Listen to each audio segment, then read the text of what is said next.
Gujarat number 1 engineering university Sankalchand Patil university. ఇప్పుడు మీరు ఒక వీడియో అప్లోడ్ చేస్తుంటారు కదా, ఆ వీడియో అప్లోడ్ చేయడానికి మీరు చాలా రీసెర్చ్లు చేస్తుంటారు కదా. ఓ దాని గురించి రీసెర్చ్ అది ఎంత టైం పడుతుంది, ఎట్లా చేస్తారు మీరు? అది టాపిక్ మీద డిపెండ్ అయ్యింది బ్రో. సో అంటే మనం బ్రేక్ డౌన్ చేసుకోవాలంటే ఇప్పుడు ఒక టాపిక్ స్క్రిప్ట్ రాయడానికి ఎక్కువ టైం పట్టింది బేసిక్గా. స్క్రిప్ట్ రాయడానికి ఒక 6-7 అవర్స్ పట్టింది అనుకోండి. క్రాస్ చెక్ చేసుకుంటారు మొత్తం మళ్ళీ?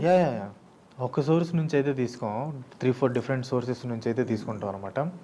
సో అది తీసుకున్న తర్వాత దాన్ని నేను రికార్డ్ చేస్తాను. ఆ రికార్డ్ చేయడానికి ఒక 30 minutes to 1 hour పట్టిద్ది. ఆ రికార్డ్ చేసింది మళ్ళీ నేను ఆ వేస్ట్ పార్ట్స్ ఏవైతే ఉన్నాయో, మామూలుగా అయితే ఎడిటర్ చేయాల్సిన పని అది, కానీ నేనేందంటే వాళ్ళ వర్క్ తగ్గించడానికి నేనే చేస్తాను. ఎందుకంటే ఎక్కడెక్కడ మిస్ అయిందో నాకు తెలుసు కాబట్టి, ఫాస్ట్ చేయొచ్చు కాబట్టి నేను మొత్తం కట్ చేసి ఫైనల్ రా ఫుటేజ్ వాళ్ళకి ఇచ్చేస్తాను. సో ఎడిటర్ ఒక 6 to 7 hours పట్టిద్ది. సో ఓవరాల్గా చూసుకుంటే ఒక వన్ డే మొత్తం ఫుల్గా 1 day పట్టింది ఖచ్చితంగా. ఓకే. కొన్ని వీడియోస్ అయితే చాలా రోజులు పడతాయి. ఓకే. సో అట్లాంటి అంటే ఎప్పుడైనా మిస్ఫైర్ అయినవి ఉన్నాయా మీరు వీడియో చేసిన దాని మీద, ఇది తప్పు అని ఎప్పుడైనా? మిస్ఫైర్ అంటే బ్రో, అది మనం చేసేటప్పుడు డబ్బింగ్లో అనుకోకుండా తప్పు చెప్పేస్తాం.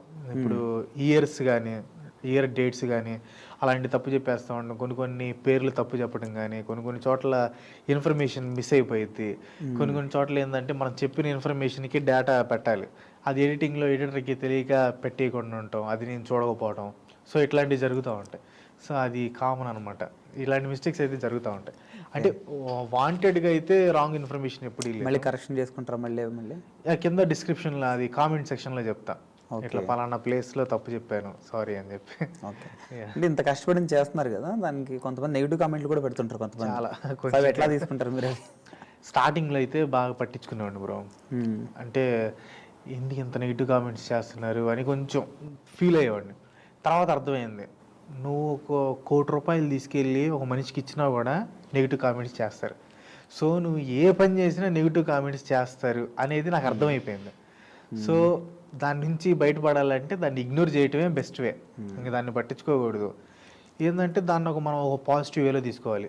వీడి రివ్యూస్ మనం తిడుతున్నాడు కాబట్టి వాడికి మనం ఏంటో అర్థం అవ్వాలి అని ఇంకొంచెం ఎక్కువ కష్టపడాలి అనే పాజిటివ్ వేలో తీసుకుంటాను తప్పితే, స్టార్టింగ్లో అయితే బాగా డిప్రెస్ అయిపోయేవాడిని, బాగా హార్ట్కి తీసుకునేవాడిని. సో ఇప్పుడైతే ఏం లేదు, వాడు ఎన్ని బూతులు తిట్టినా కూడా చూసి సర్లే అనుకోవడం అంతే.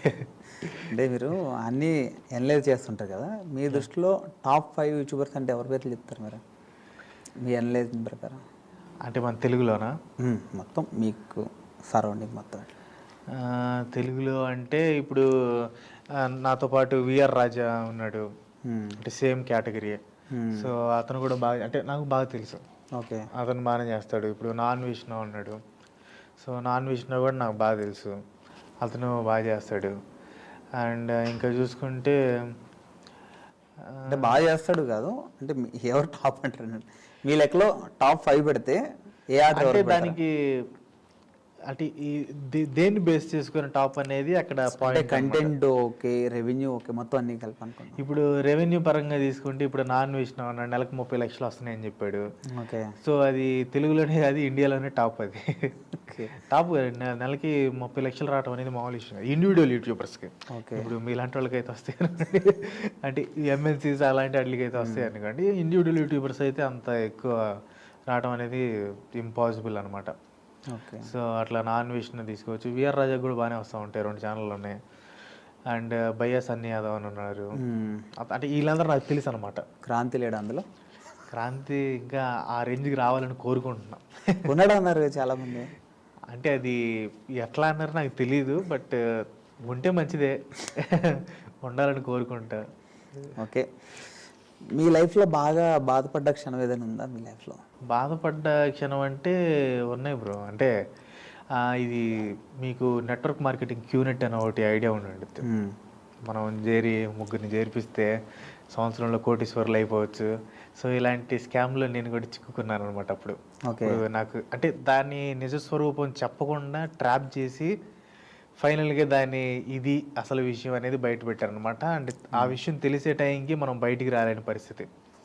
సో అప్పుడు ఎలా ఉండేదంటే, ఇప్పుడు నాకు ఒక 35,000 40,000 శాలరీ వస్తే నెలకు నేను కట్టాల్సిన ఈఎంఐలు ఒక 50,000 ఉండేవి. ఓన్లీ ఈఎంఐస్ లోన్లు. ఓకే. అది చాలా డిప్రెస్డ్ స్టేట్ అనమాట అది. మ్మ్. నెలకి రోజుకి ఓన్లీ సాయంత్రం పూటే అన్నం తినేవాడిని. టిఫిన్ లేదు, మధ్యాహ్నం లేదు, సాయంత్రం రైస్ కుక్కర్లో వండుకొని పచ్చడితో తినేసి, అంటే ఈ డబ్బులు ఉండేవి కాదు, మొత్తం ఈఎంఐలకి పోయాయి, రూమ్ రెంట్, ఎంత గందరగోళం అయ్యేది. సో చిన్న చిన్నగా టైం ఒక్కొక్క లోన్ పోతా అట్లా అట్లా వచ్చింది. మ్యారేజ్ అయిన తర్వాత కొంచెం సెట్ అయ్యి అట్లా అది బాగా బాధపడిన క్షణాలంటే ఒక రోజు కాదు, చాలా రోజులు ఉన్నాయి. చాలా. దాదాపు ఒక 5-6 months కంటిన్యూస్, మామూలు పెయిన్ కాదు. ఇంకా మనకి ఇదే లైఫ్లో ఇదే లాస్ట్ స్టేజ్ అనే స్టేజ్కి వెళ్ళిపోయాను అనమాట. ఓకే. ఇంకా ఎట్లా అంటే ఇప్పుడు నాకు ఏమన్నా ప్రాబ్లం వచ్చినా కానీ నాకు అసలు ఏమనిపించదు, అంత ఇదైపోయింది అనమాట, అంత స్ట్రాంగ్ అయిపోయింది దానివల్ల.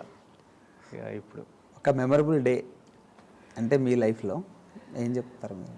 మెమరబుల్ డే అంటే చాలా ఉన్నాయి బ్రో. ఇప్పుడు 1 lakh వచ్చింది మెమరబుల్ డే అనే. అవన్నీ ఓకే. అంటే ఇప్పుడు మనం ఒక 10 స్టెప్లు వేసినప్పుడు 10 స్టెప్లకి కష్టపడతాం, కానీ అందులో ఒకటి గుర్తుంచుకుంటాం మనం, మంచిగా పలానాది ఇదని గుర్తుంచుకుంటాం కదా. మీరు చేసిన దాంట్లో మన కెరీర్ వెనక్కి తిరిగి చూసుకుంటే ఓన్లీ యూట్యూబ్ మొత్తం మీ లైఫ్ మొత్తం మీద మెమరబుల్ డే అంటే? లైఫ్ మొత్తం మీద అంటే చాలా ఉన్నాయి. మ్యారేజ్ అయ్యింది మెమరబుల్ డేనే, ఎందుకంటే ఆ మ్యారేజ్ అయిన తర్వాత మా పాప పుట్టింది. మోస్ట్ మెమరబుల్ డే అంటే మా పాప పుట్టింది, ఎందుకంటే ఆ అమ్మాయి పుట్టిన తర్వాతే అంత నా లైఫ్ అంతా అప్సైడ్ డౌన్. అప్పటి వరకు కష్టాలు కన్నీళ్లతో సముద్రంలో ఈతున్న నేను ఒక్కసారిగా ఆకాశంలో పక్షిలా ఎగరటం స్టార్ట్ చేశాను అనమాట. మా పాపదే పెట్టిన టార్గెట్ అంటే చాలా లక్కీ. అంటే ఆ అమ్మాయి పుట్టడం కూడా అదొక మిరాకిల్ లాగా అనమాట. ఓకే. నేను ఇప్పుడు బెంగళూరుకి మా వైఫ్ దగ్గరికి వచ్చాను, 8th month ప్రెగ్నెంట్. నేను బెంగళూరుకి వెళ్ళాలి. సరే మేమిద్దరం ఒక కూర్చున్నాం, అయిపోయింది.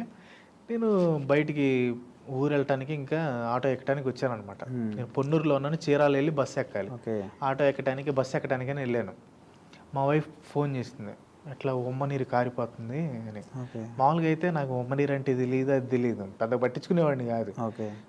మా అక్కకు ఫోన్ చేశా, అది హైలైట్. అసలు నేను మామూలుగా చేయను, సైలెంట్గా వెళ్ళిపోయేవాడిని. మా అక్కకు ఫోన్ చేసి ఇట్లా పరిస్థితి అంటే, లేదు అది కొన్ని సార్లు డెలివరీ కూడా అయ్యిద్ది, వెళ్ళాను. నేను వెంటనే వెళ్ళాను, డెలివరీ అయింది. అంటే నేను బెంగళూరు వెళ్తాంటే వెళ్ళకుండా మా పాప ఆపిందనమాట అక్కడ. ఓకే.